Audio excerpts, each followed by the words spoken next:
Hey there, and welcome to Gravy Flips. I'm so excited to be able to show you a 24-game Super Nintendo collection and a huge 50-game PlayStation 2, PlayStation 3 collection that I bought today, a boring Wednesday. So please stay tuned and check this out. Thanks for joining me, and this is Gravy Flips.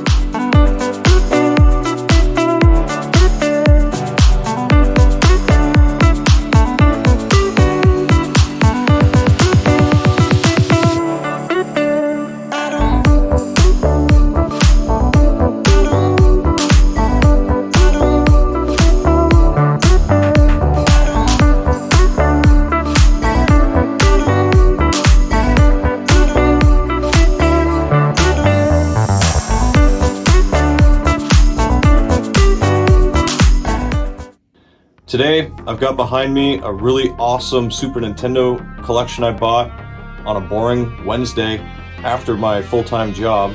And next to me, I have another collection of PlayStation 2 and PlayStation 3 games.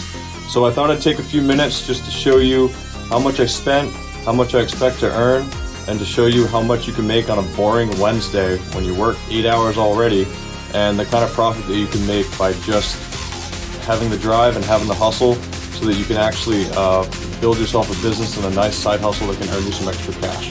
So feel free to stick around, and don't forget to hit the like and subscribe button. We're trying to get to 250 subscribers by the end of the month. Thanks a bunch. Alright there, and welcome to the time of the video where I talk about the type of things that we bought, how much we spent, how much things are worth. This is actually the time where I talk about the cool games that we picked up.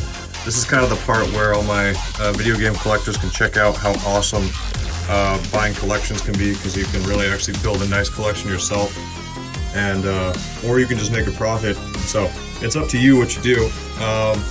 So today I bought this large collection of, I think it was like 22 or 24 games. I'm not going to count them right now, but there's definitely some sports titles in here. I paid $210 for everything you see here. I didn't include any of the wires or anything like that. So, some notable games up here. You have your typical Super Mario World. Man, does this game give me back some memories. We've got Mario Kart, Super Mario Kart, with the Player's Choice Edition. Not the original, but it's definitely worth something. We have a game that I haven't gotten very often that's worth about $15. The Super Mario Kart is worth around $30-$35, and the Super Mario World goes for around $20. This game called Revolution X sells for about $15, so that's a good find. We got Super Punch-Out, which is worth around $25. It's a good game, and I always like finding out with this because that means that the chip is in pretty good collection. The most valuable game in the lot was a game that I haven't seen very often. It's a game called True Lies. And when you look up how much this game is worth, you'll see it's worth about $45-$50. So definitely, if you see True Lies out at garage sales, keep an eye out for that. I got the bread and butter Donkey Kong Country. Man, this game brings back some memories. It was one of my favorite games growing up. I didn't really like the Nintendo 64 Donkey Kong. It was kind of weird. But this game sells for between $20 and $25, depending on the condition. I got several Mortal Kombats. And just a heads up, if you ever get the not for resale version, the value of this game goes up from $15 to just about $1,000. So be on the lookout for those not for resale versions. This is Mortal Kombat 2, another $15 game. We got Captain Falcon and his original game. F-Zero, and my Smash Bros. Player knows who he is. And this is a really cool find. It's a game that's worth about $15. F-Zero is also worth about $15, but I really love the black case that it came in. This is Killer Instinct, and I actually haven't played it.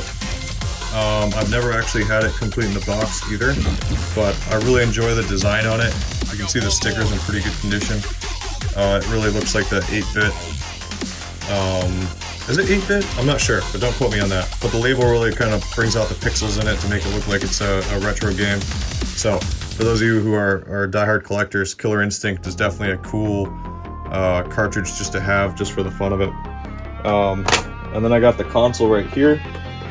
One thing you always want to be checking for is Super Nintendos have what's called a one chip inside, and if you get one that has a serial number starting in UN3, it actually doubles the value of the console. So this one right here will sell for about $100. We'll make about $80 on it after shipping and fees. But since this isn't the one chip version, I can't sell it for like $180. So whenever you're looking at Super Nintendo, always look to see if there's a UN3 because it's worth double the amount. Now moving on, set this to the side. Moving on, I went to another guy who has sold a lot of stuff to me over the years. In fact, we have records going back about 5 years. He's a guy that lives here locally to me, and he always messages me when he has some cool stuff. I think he goes to garage sales or something, and he sold me everything you're seeing right here for $140. He pays very little, and he's a great person to have in my network.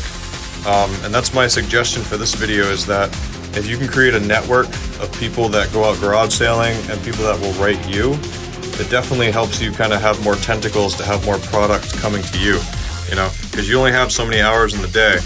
And if you can multiply that, have people sell things to you, it's definitely worth paying a little bit more so that you treat people right.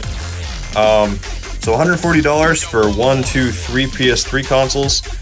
Each one of those will sell for about $80 to $100.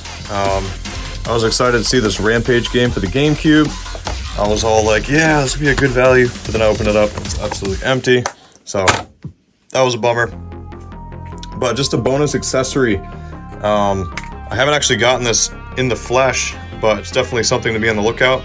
This is a PS2 Game Shark memory card that sells for $20. So this is selling for twice the amount of the normal 8 megabyte memory cards. Can you believe that? 8 megabytes.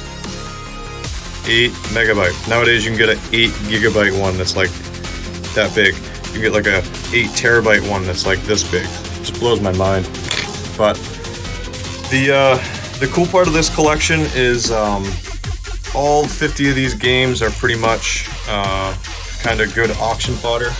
I really enjoyed seeing the Mass Effect games. Those of you who are really into RPGs, if you bundle these up with Mass Effect 1, 2, and 3, you can only get about $20, and shipping will be about $6. So, I mean, you'll definitely get about $4 a game if you can bundle these up. But Mass Effect was a fantastic game growing up. Another game to be looking out for is Soul Calibur and Soul Calibur 4.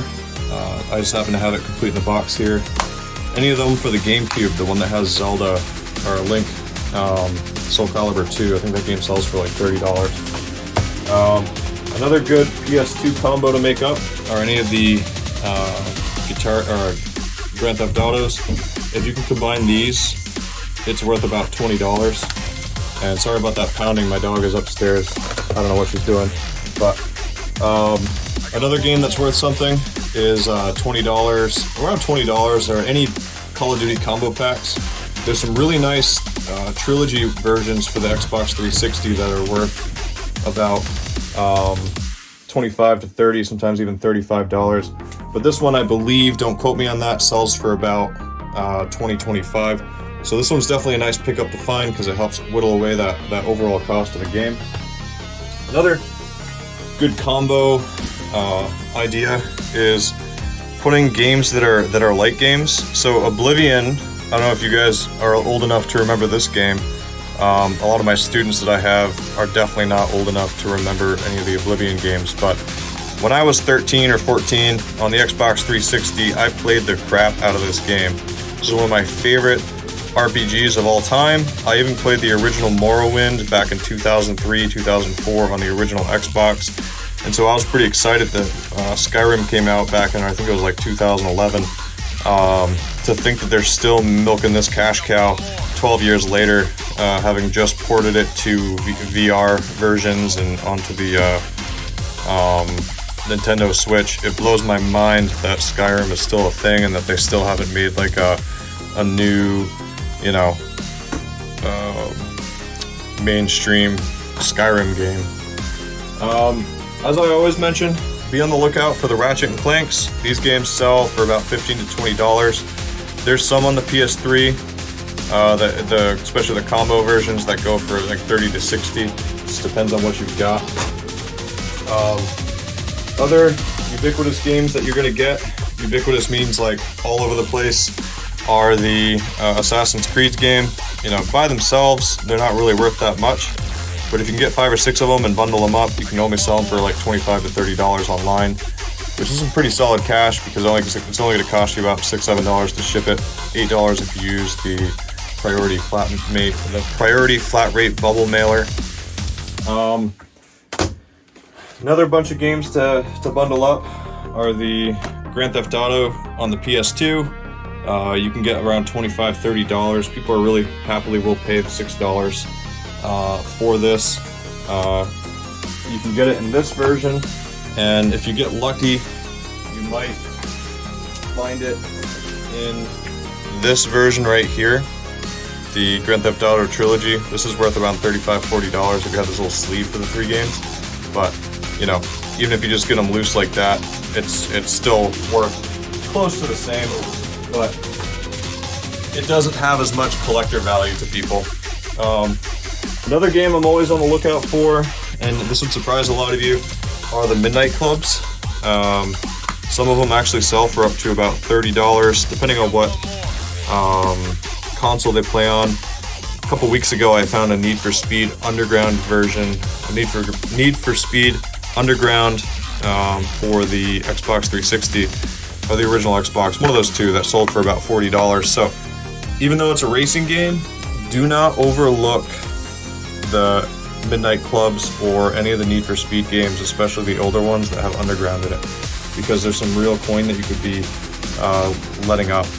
Plus, if you're a collector, I mean, how many hours did you spend on these games as a kid? This is pretty much my childhood playing Grand Theft Auto 3. I remember that. A lot of kids are playing Guitar Hero 5 these days, and you know, that's another game that's been out for a long time. But yeah, in sum, I paid $350 for everything that you're seeing on the table. So all the SNES console, the 22, 24 games, the 3 PS3 consoles, and the games. And I didn't even talk about this, but this is kind of included in it. It's a really cool Pelican accessory that lets you like hook up all the cables and then just push a button if you want to play PlayStation 2, Dreamcast, N64. And you can also change out these little tabs to where you can kind of put like Super Nintendo, you can put PlayStation, I don't know, it's pretty cool. It's a cool way to keep things connected. So yeah, let's sit down and talk about how much I made. I just wanted to remind you that I'm going to be giving away a free Marvel vs. Capcom 1 for the Sega Dreamcast if we can get the 250 subscribers by the end of the month. And if we happen to get to 300 subscribers, I have one of 3 sealed Dreamcast games that the winner of the sweepstakes can actually choose if they happen to win. So please make sure you subscribe and make sure you like, share it with your friend, share it with your parents. I don't care. I just want to get to 300 subscribers by the end of the month because I want to give you guys some cool stuff and I want to build a really strong Gravy Clips community. So let's talk some numbers. I have my notes written right here. For the SNES bundle, as I told you, I spent $210. For the PlayStation 2 consoles and all the games that I showed you, I spent $140 with someone who sells to me a lot. I also, on my way home, I sold a small little end table for $20, so in my mind that takes off from how much I actually spent. I also stopped to pick up a really nice free couch about 20 minutes away from where the gentleman with the SNES bundle lived. So I really did a good job today, kind of using my time and being efficient. So I can't include the value of the couch, but I know that couch is going to sell for about $250 like ASAP. So in conclusion, I spent $350, and I added up all the value of what I see here, and it comes to about $750. So when I subtract the 350 from the 750, that leaves me with an estimated profit of $400. And since I sold that end table, it's actually $420. And if we include the couch that's going to sell pretty soon, it could be close to $700. But I'm only going to say $420 value. And that's really good for just one day, a boring Wednesday of hustling in a few hours after work. People think I'm really weird, but I really enjoy the fact that my wife can get in the car with me. We can have Junior in the back. We can go do this stuff. And while we're on the way, we can stop at Costco on the way home and do some shopping and really just like figure out a way for us to be efficient, you know? My wife works from home. She's the one that stays home and lists a lot of these games we do. But we don't want to spend $600 a week or $1,800 a month on childcare when if you use your time right and you figure out how to sell things, Craigslist free section, Facebook Marketplace can be a very valuable way to increase your net worth and increase your spending. You know, a lot of people stress out because they don't have enough money to make it to the end of the month, but really there's a lot of opportunity out there, and that's what Gravy Flips is all about. We're not about here being misers and keeping all of our money. What we're about here is coming together as a community, figuring out ways to increase our income, increase our collections, figure out ways to bring us joy so that we can live the best lives that we can. Sometimes it gets stressful out there. The economy's not doing too well, and they're saying it's gonna flop. So please, if you have any ideas or on things that are selling well, please share below. I would love to know how your flipping session's going. Some people have been leaving some comments. It absolutely makes my day seeing how your successes are going. So please, apart from subscribing and hitting like, please let me know below how these videos are affecting you, and let me know what kind of things that you're flipping. It's a huge and awesome motivator for me to keep making videos if I know that it's at least impacting one person out there. As I said before, school's back in session. I'm a full-time teacher, and I'll make as many videos as I can, but the hustle's a good hustle. And thanks again for joining me, and this is Gravy Flips, and have a great night.